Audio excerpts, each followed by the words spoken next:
Magandang hapon. Mabibilis na balita kasabay ng uwian, hapunan at pahinga.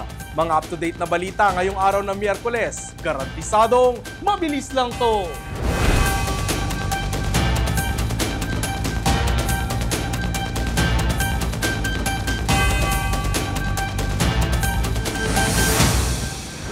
Hinirang na si Representative Faustino Boji D. III bilang bagong mamumuno sa mababang kapulungan ng Kongreso, kapalit ni Congressman Martin Romualdez. Narito ang report. I tender my resignation as Speaker of the House of Representatives. I do this so that the Independent Commission on Infrastructure may pursue its mandate freely and fully, without doubt, without interference, without undue influence. Matapos ang mga alingaungaw na bumabalot sa liderato ng Kamara, kanina ay formal nang iniluklok bilang House Speaker si Isabela 6th District Representative Faustino Boji D. III. Madam Speaker, I move to nominate Honorable Faustino Boji D. III for the position of the Speaker of the House of Representatives. Yan matapos ang pagbibitiw ni Congressman Martin Romualdez. Isang pangalan ni Romualdez sa nakakaladkad ngayon sa mga anomalya sa flood control.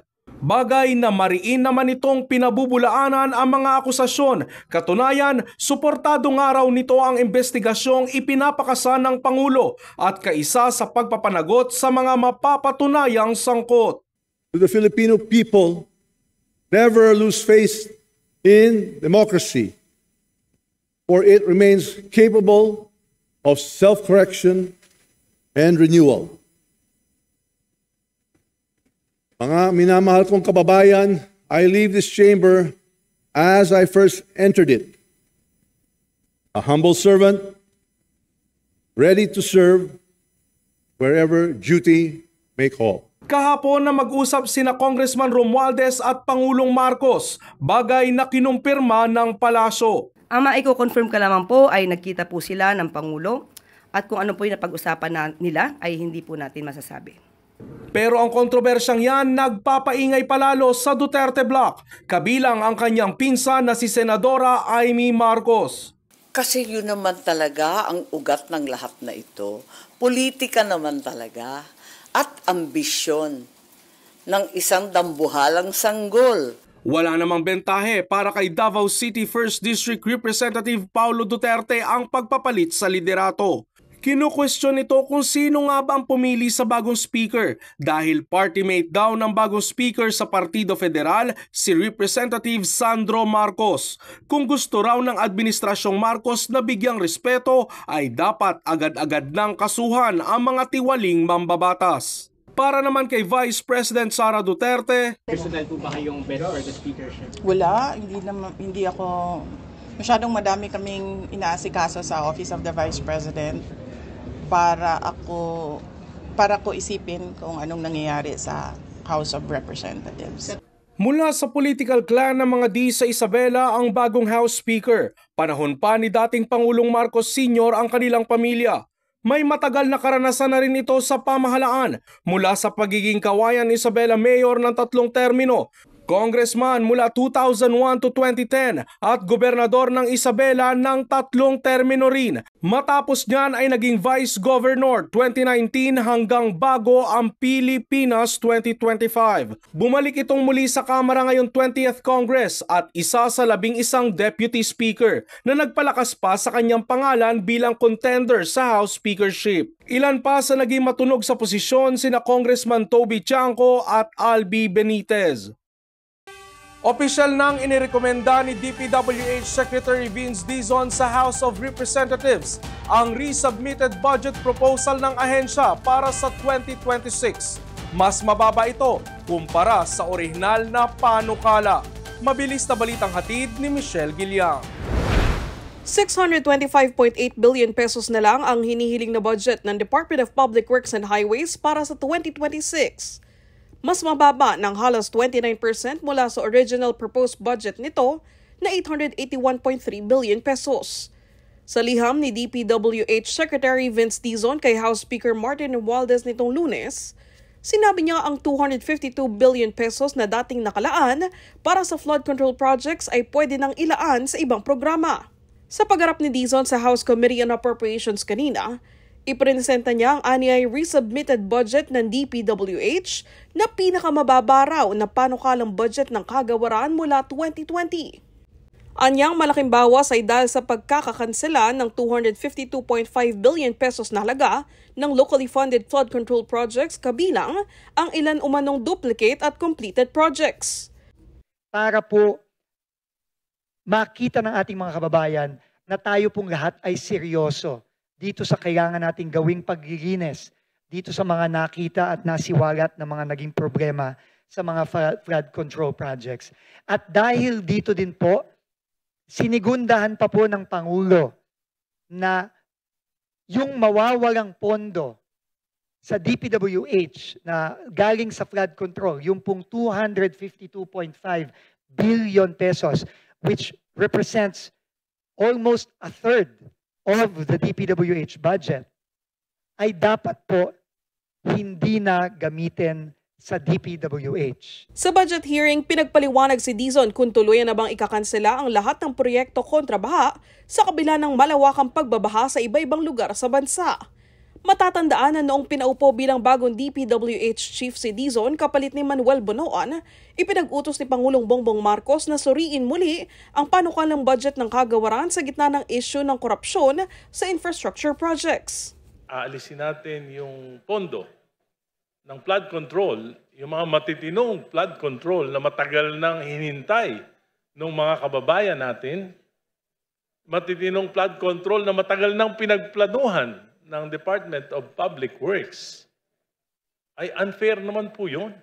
Dagdag pa ni Dizon, may inilaang pondo ang DPWH para sa desilting o paglilinis ng mga baradong drainage para mapigilan ang mabilis na pagbabaha.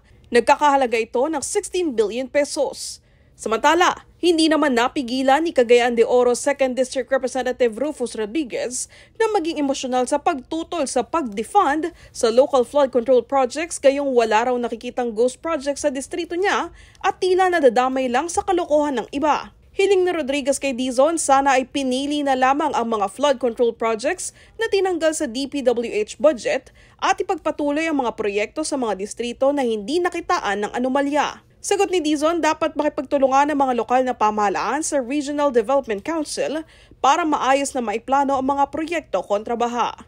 Hiningi naman ng kalihim ang tulong ng mga mambabatas at civil society groups na mas linisin pa ang budget ng DPWH sa mga maanomalyang proyekto. Michelle Giliang para sa All TV News, Channel 2. Sa ating ulat panahon, naglandfall na si Bagyong Mirasol sa Kasiguran, Aurora kaninang madaling araw. Nakataas naman ang signal number 1 sa 15 lugar sa Northern Luzon. As of 8 a.m., binabagtas ni Bagyong Mirasol ang Santiago Isabela na may lakas ng hangin na 55 km per hour at pagbugsong 90 km per hour. Nakataas ang signal number 1 sa Batanes, Cagayan kabilang ang Babuyan Islands, Isabela, Quirino, Hilaga at gitnang bahagi ng Aurora sa Dilasag, Kasiguran, Dinalungan, Dipakulaw, Baler, Maria Aurora at San Luis. Gayon din sa probinsya ng Apayao, Abra, Kalinga, Mountain Province, Ifugao, Hilaga at silangang bahagi ng Benguet kabilang ang Bakun, Mankayan, Kabayan, Buguas, Kibungan, Atok at Bokod. Nakataas din ang signal number 1 sa Nueva Vizcaya, Ilocos Norte at Ilocos Sur. Habang inaasang papasok sa loob ng PAR ang isa pang low pressure area na minomonitor ng Pag-asa at oras na maging bagyo, tatawagin itong Bagyong Nando sa loob ng PAR. Sa intensity forecast ng Pag-asa, itataas sa Sabado ang signal number 1 sa ilang bahagi ng Northern Luzon at posibleng itaas sa tropical wind cyclone signal number 4.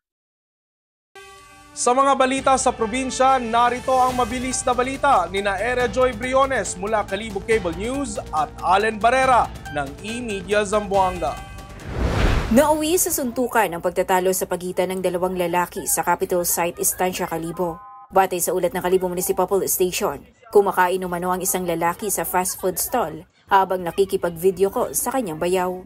Dumating naman ang isa pang lalaki upang bumili ng pagkain Ngunit nagkaroon ng hindi pagkakaunawaan nang isipin na siyang pinag-uusapan sa video call. Dahil dito, nagkaroon ng tensyon sa pagitan ng dalawa na kalaunay humantong sa pisikal na alitan sa gitna ng kalsada. Agad namang nakarating sa lugar ang mga pulis at inawat ang gulo. Dinalang 2 lalaki sa impilan ng Kalibo MPS para sa investigasyon. Sa huli, nagkasundo rin ang magkabilang panig matapos ang pag-uusap sa impilan.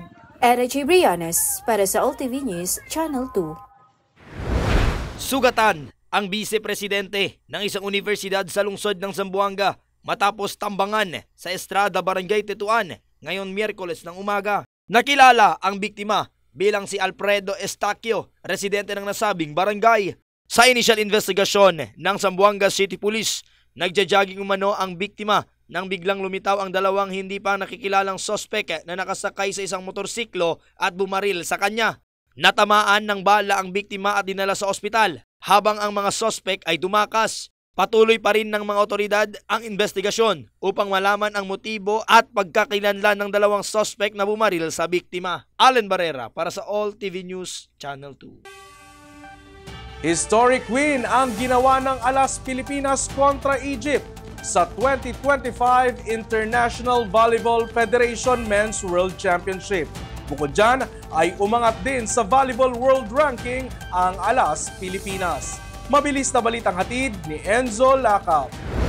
Mula 88th spot ay umangat sa 77th spot ang Alas Pilipinas matapos talunin ng world's number 21 na Egypt. Sa 4 na set ay nakuha ng men's team ang 3 set habang nakuha naman ng Egypt ang isa. Susunod na makakalaban ng men's volleyball team ang Iran na world's number 15 sa huling preliminary round bukas. Para naman sa best player of the game na si Brian Bagunas, malaking bagay naging depensa at service nila sa buong laban. Defense namin, malaking bagay yung naging depensa namin. And serve, lalo na yung serve namin, yung naging resulta ng serve namin maganda. Kaya siguro, mas na-control namin yung laro. Enzo Lacap, para sa AllTV News Channel 2. At yan ang mga up-to-date na balitang nakalap ng AllTV News ngayong hapon. Para sa iba pang balitang mabibilis, bisitahin ang aming website, alltv.ph/news. I-like at i-share din ang AllTV News PH sa Facebook at YouTube at makinig sa All Radio 103.5. Mapapakinggan nyo na rin po kami ngayon sa Spotify. Ako po si Ralph Lopez. 99 days na lang po, Pasko na!